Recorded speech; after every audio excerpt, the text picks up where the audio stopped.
নমস্কার, এডুকেশন গন বাংলা সকলকে স্বাগত। আমি তোমাদের সাথে বিশ্বজিৎ পাল। আশা করছি সকলেই ভালো রয়েছো। তো আজকের যে ভিডিওটি নিয়ে তোমাদের সাথে আলোচনা করব সেটি হচ্ছে নিট রি এক্সাম রিলেটেড। তো নিট রি এক্সামের ডেট 23শে জুন তারিখে আহ, ঘোষণা করা হয়েছিল যে 23শে জুন এক্সামটিকে পুনরায় কন্ডাক্ট করা হবে। তবে সেটা কিন্তু সকল ছাত্রদের জন্য নয়, যাদেরকে এই এক্সামে গ্রেস মার্ক দেওয়া হয়েছিল। গ্রেস মার্ক কি জন্য দেওয়া হয়েছিল? যে যারা যারা দাবি করেছিল যে তাদের পর্যাপ্ত এক্সাম চলাকালীন পর্যাপ্ত সময় পায়নি, তারা ফুল টাইম পায়নি। কি কারণে? যেখানে প্রশ্নের গরমিল দেখা গিয়েছে একাধিক স্টুডেন্টের ক্ষেত্রে, যেখানে দেখা গেছে হিন্দি মিডিয়ামের স্টুডেন্টদেরকে ইংলিশ মিডিয়ামের ছাত্রের প্রশ্ন দেওয়া গেছে এবং সেই প্রশ্ন নিয়ে তাদের মধ্যে একটা ডাউট দেখা গিয়েছিল অনেক সময় ধরেই।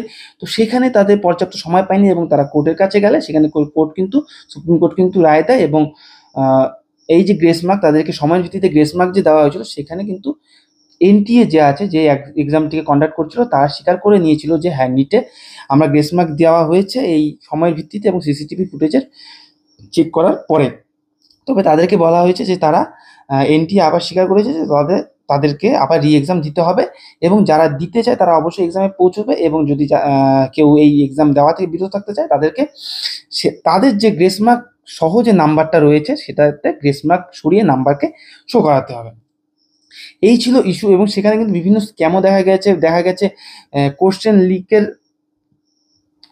প্রশ্ন উঠে এসেছে যে বিহারের একাধিক ছাত্র এই প্রশ্ন লিকের সাথে যুক্ত এবং সেখানকার তাদের ফ্যামিলি এবং বিভিন্ন এজেন্ট যারা এইসব পরীক্ষার ক্ষেত্রে প্রশ্ন লিকের সাথে যুক্ত থাকে এবং তারা হিউজ অ্যামাউন্ট মানি চার্জ করে তারা কিন্তু প্রশ্ন বিক্রি করে এবং সেটা বিক্রি করে এবং সেখান থেকে দেখা গেছে যে যারা কিনে নিচ্ছে তারা আবার একাধিক ছাত্রের কাছে বিক্রি করছে।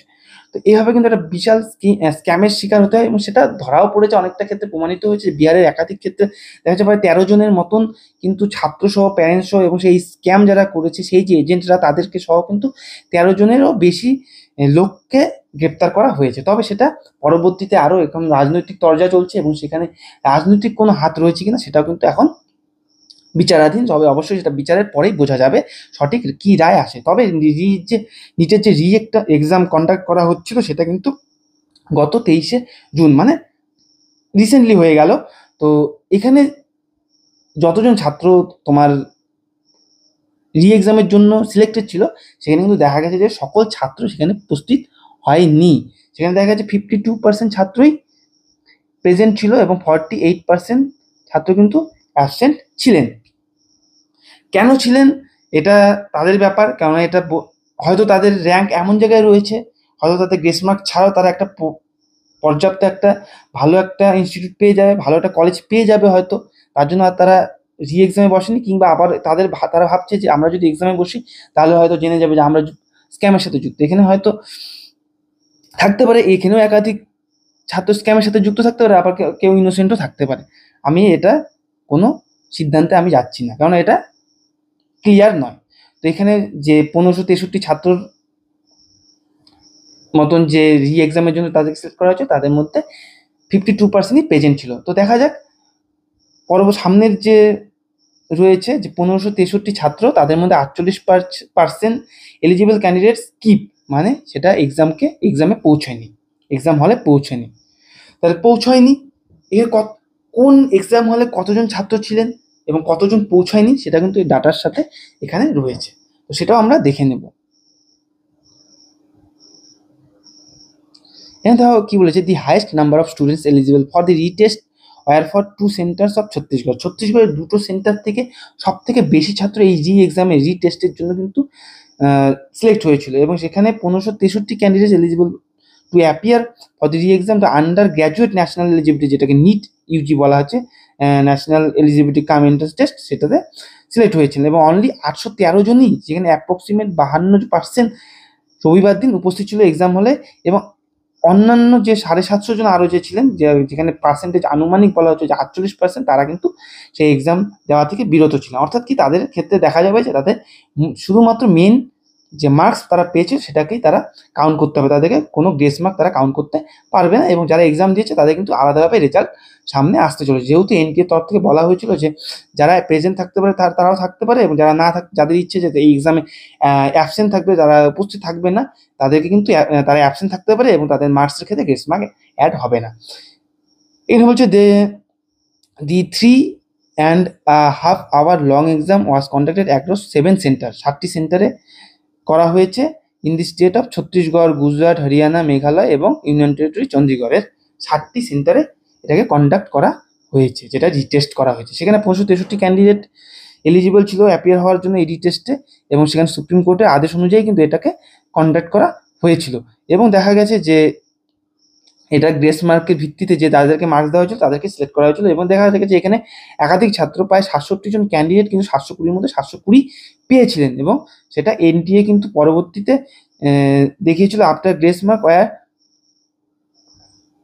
doled out by the National Testing Agency in a non-transparent manner earlier this month। এই যে গ্রেস মার্কস এবছর যে দেওয়া হয়েছিল সেটাখানে কোনো ট্রান্সপারেন্ট সিস্টেম ছিল না, এবং কি ভিত্তিতে কিভাবে গ্রেস মার্ক ক্যালকুলেট করা হয়েছে, কি ভিত্তিতে দেওয়া হচ্ছে, সেটা কিন্তু ছাত্রদের মধ্যে কোনো ক্লিয়ার নলেজ ছিল না, শুধু এনটিএর ভেতরকার তাদের সিস্টেম অনুযায়ী তারা করেছিল।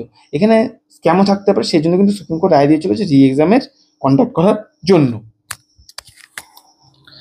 এখানে দেখো the highest number of student eligible, এই যে their test were from the centre Chandigarh থেকে সব থেকে বেশি ছাত্র এলিজিবল ছিল, সেখানে 417 জন ছিলেন, যেখানে Swami Anand Utkarsh Hindi medium government girls high স্কুলে দান্তবাড়াতে হয়েছিল, সেখানে মাত্র কিন্তু 176 জন ক্যান্ডিডেটই পৌঁছেছেন এবার রিটেস্টে, এবং 185 জন ক্যান্ডিডেট দ্য ইন্সপাত সিনিয়র যে সিকিউরিটি পাবলিক স্কুল ছিল ব্যালটে, সেখানে 115 জনই সেখানে উপস্থিত হয়েছেন এবার রিটেস্টে।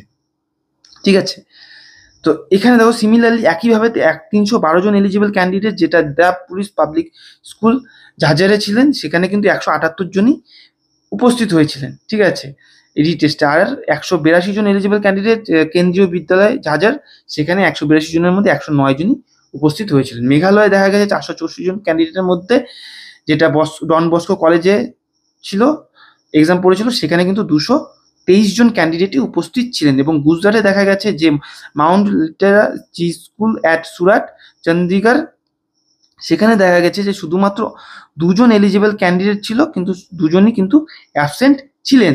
এবং সুপ্রিম কোর্টের অর্ডার অনুযায়ী যে অরিজিনাল স্কোর, সেখানে যে গ্রেস মার্ক অ্যাড করা হয়েছিল, সেটা কিন্তু এখন তাদেরকে স্কিপ করতে হবে যারা অ্যাবসেন্ট ছিলেন, এবং the revised score would be consider for those who appeared. এবং যারা যেখানে এক্সাম হলে প্রেজেন্ট ছিলেন তাদেরকে কিন্তু নতুন করে আবার মার্কস দেওয়া হবে, সেই এক্সাম তারা কিরকম দেবে সেই এক্সামের ভিত্তিতে।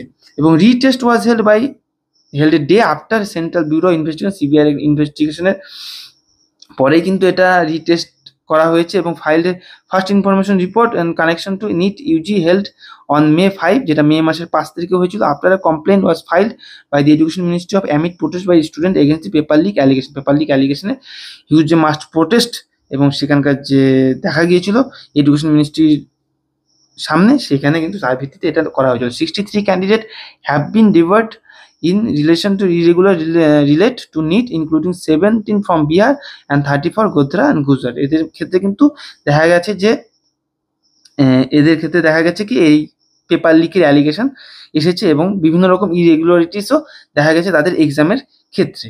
ঠিক আছে, টোটাল কিন্তু 63 ক্যান্ডিডেটের ক্ষেত্রে এরকম দেখা গেছে, 17 জন বিহারে এবং 30 জন গোধরা গুজরাটে, এবং 7 মেম্বার্স ফ্রম কমিটি, 7 জন মেম্বারের একটা কমিটি গঠন করা হয়েছিল, যেখানে স্পেস রিসার্চ অর্গানাইজেশন চেয়ারম্যান কে রাধাকৃষ্ণন ছিলেন, এবং সাবমিট করেছেন একটি রিপোর্ট বলা হয়েছে তাদেরকে সাবমিট করার জন্য, একটা রিপোর্ট সাবমিট করার জন্য বলা হয়েছে, এবং সেটা probing lapses by the NTA and recommending strengthen mechanism.